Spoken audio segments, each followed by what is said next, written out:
was full 19.5 psi. Man, this pulls friggin' hard. Well, the Cobra's back again. You probably didn't even know it was gone, did you? I don't always say everything in videos, but there was some posts that I did on the Discord, which is linked down below. If you want to check out the Discord, I talk about a lot more stuff there than I do in regular videos, because sometimes stuff happens quick and I don't really have time to record it. Also linked down below is my Instagram if you want to follow me there, and also my Twitch channel if you want to watch me play really bad at most video games. But the purpose of this video, the clutch is finally completely done. What I mean by that is it's been broken in for quite a while, and now it's fully adjusted to where it should be. And also I'm going to talk about the gauges here that are now finally in the car. I'm missing one, but I'll explain that as well. So those of you that don't know, this has a McLeod RXT twin disc clutch 26 spline that was put in earlier this spring, and I drove it for quite a while after it broke in with the clutch engagement pretty high.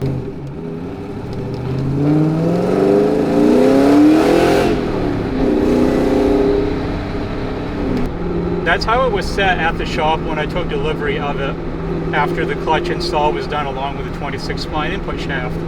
The reason why the clutch engagement was set so high is because they had told me of past experiences with installing that particular clutch. If it was adjusted to its proper engagement point during the braking period, it had some of them had developed chatter. I don't know if that's something that happens with every RXT clutch or if that was a one-off kind of thing, but we decided to not chance that and to have it so that the clutch engagement was set very high, and now it's fully adjusted to where it catches at its regular point of where it should when driving a car, instead of right at the very top.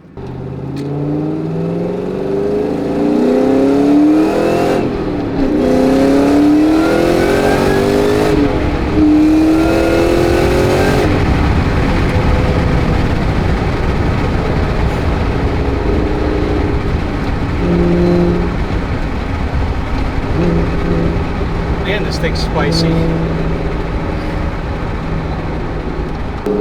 So my initial impression of what do I think of this RXT clutch, was it worth the money?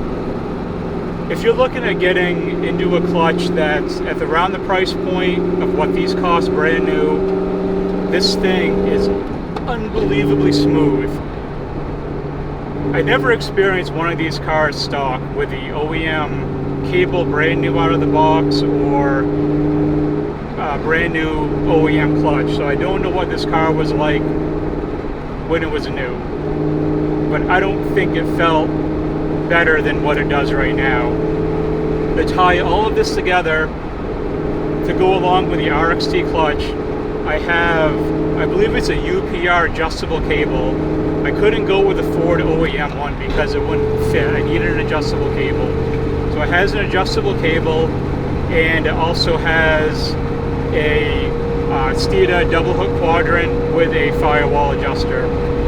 So that completes the entire clutch engagement, everything, and it's so smooth. It's so smooth. I've only been driving the car literally maybe 10 minutes since I picked it up, and total night and day difference from when I bought this car 2 years ago to where it is now with how it drives with this RXT in here.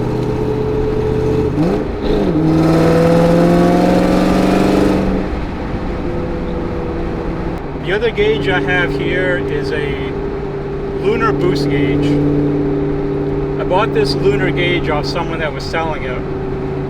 Why they sold it is beyond me, because I would not sell one of the lunar odometer gauges because they're discontinued and they look so damn good in the Cobras. I mean, I don't think you can get a better looking gauge than these, and the fact that you can't buy them anymore on top of that. I can't wait to see how this looks at night with all the green gauges lit up with the factory gauges, and then this gauge to go along with it. It's going to look awesome. Also, the other gauge that's missing up here got a big empty hole. It's a triple gauge pod. I don't have one up here. That is a lunar water temp gauge, and that couldn't be installed because of not being able to find the proper water temp sensor for it. Apparently this gauge takes a particular type of sensor, and the shop was looking into trying to find one of those sensors that will actually fit so I can run the water temp one. But I still have my X4 unit here, so I do have my water temp reading, so it's not like I don't have one at all. I don't have to rely on the stupid factory dummy gauge, which is not accurate at all. The boost gauge goes from 0 to 30, 35 actually. And the other option too is to do the boost overlay on the stock cluster, but I didn't want to do that. I kind of like the look of the 3-pillar gauge. Always wanted to have an aftermarket boost gauge in this car, and the overlay is nice, but you're still, it's still in the factory location, and I like the look of the pillar gauge setup much more. The final gauge, one at the bottom that is working, is an AEM wideband gauge. This car should have had a wideband when the VMP was installed on it, just so I could monitor stuff, make sure everything was good. I have no issues with the tune or thinking there's anything up with it or anything like that, but it's nice to have an air-fuel ratio gauge where you have a digital readout so you know what you're getting for air-fuel at the time. A lot of people say that by the time you notice that you're too lean and things are in not good of shape, it's already too late. I guess that's debatable, but I feel better about having a gauge here versus not having one at all. I would say this year, 2022, has been the biggest turnaround with this car from when I first got it. I would probably label this car as it needed help when I got it. And what I mean by that was there were a lot of things that needed attention and work done on it. The suspension was the biggest thing, which I already covered. I'm going to do, actually, I'm just going to mention it now instead of doing a whole separate video on it, because it's just harder to do an entire video on just suspension. But it does have the Koni adjustable suspension in it. And if you're looking at getting an aftermarket set of shocks and struts for your Cobra, I highly recommend these. The car rides very, very nice. It's very smooth compared to the coilovers that I had on it. There are bumps that I hit now where I know for a fact that I would have bottomed out, scraped the exhaust, and drove the tire up into the wheel well and dug the tire up, because I did ruin a set of Toyo Archer radars because of that suspension. And with these Konis in here now, when I hit a bump where usually made me cringe and like, holy shit, here comes the hip when the exhaust is going to hit the ground, I don't get that anymore. That's completely gone.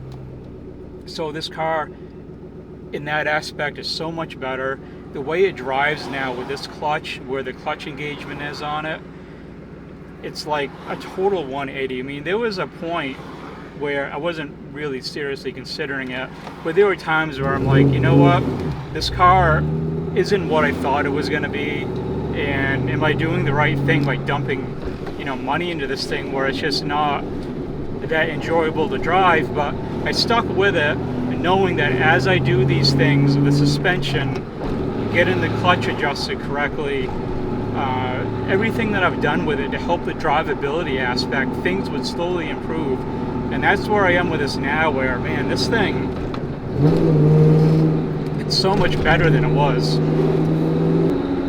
I also do want to make a note too that the RXT clutch that I bought was an open box item. So I paid a few $100s less than what it would be brand new. And, it performs like it does out of the box as if it was brand new. I don't know what the stipulations was for why it was an open box item, but I would highly recommend doing that on I bought it from American Muscle, so they have you can turn on text alerts for open box items and stuff like that. And I got a text message one time that, hey, this item is available as an open box item.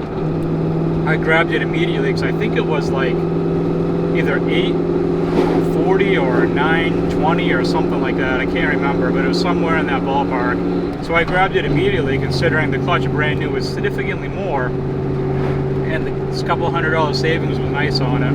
And there are a lot of people that kind of hem and haw back and forth between the RST and the RXT. If you're wondering about the drivability of the RXT, don't worry about it. This thing is very, very smooth. The clutch engagement it's very nice. Very, very nice. So if you're debating between the two, you know, don't debate anymore. If you have the money for the RXT, get it. Also, another thing that was done to the car when it was at the shop is it fixed the problems I was having with the throttle body. It's a pretty big problem with these big single blade oval throttle bodies, is a lot of the times they stick. What I mean by that is when I would get on the throttle really hard and then let off it, that blade would slam shut. And when it slammed shut, it was like trying to push your foot through a brick wall on the pedal to try to get it to break loose. And Aaron disassembled the whole throttle body, and I don't know what exactly he did. I haven't talked to him that much about it, but reassembled all of it, and the thing works flawlessly now. That was another part of my big drivability issues with the car, was having to deal with that, where every time that I got on the throttle really hard and then let off it, that blade would slam shut and didn't want to break loose again. And that was extremely annoying and just made the drivability pretty much crap on the car. And one last thing that was taken care of was the car now does have a catch can on, an oil separator catch can on the driver's side. The car probably needs it. I feel more comfortable with it being on there. So I'm going to check that periodically to see if it's catching any oil or not. Also, I should be hearing back fairly soon about a dyno session for the Cobra with the Torco tune. So I do have that hopefully coming up soon. Still waiting to hear back from the dyno on that for when that's going to happen. But that will pretty much conclude this video. Just wanted to update everyone on what was done while the car was at the shop for, it was roughly about 2 weeks. Fairly quick turnaround, and I had a week where I couldn't drive the car anyway because of obligations I had at work. So it was a good time to put her in the shop and get it picked up when I could, you know, find time to do it. So if you enjoyed the video, please leave it a like. The like button does not like itself on its own, so you have to, you know, give it a little click. And if you're new here and this is your first time watching, or maybe you've seen maybe a few videos and you're not subscribed yet, that subscribe button would very much like for you to caress it and give it some attention. It would appreciate it very much. So that'll be it, everyone. I'll get some footage at the very end of the video of the gauges lit up at nighttime and the catch cam once I get home. That will conclude the video. Thanks for watching.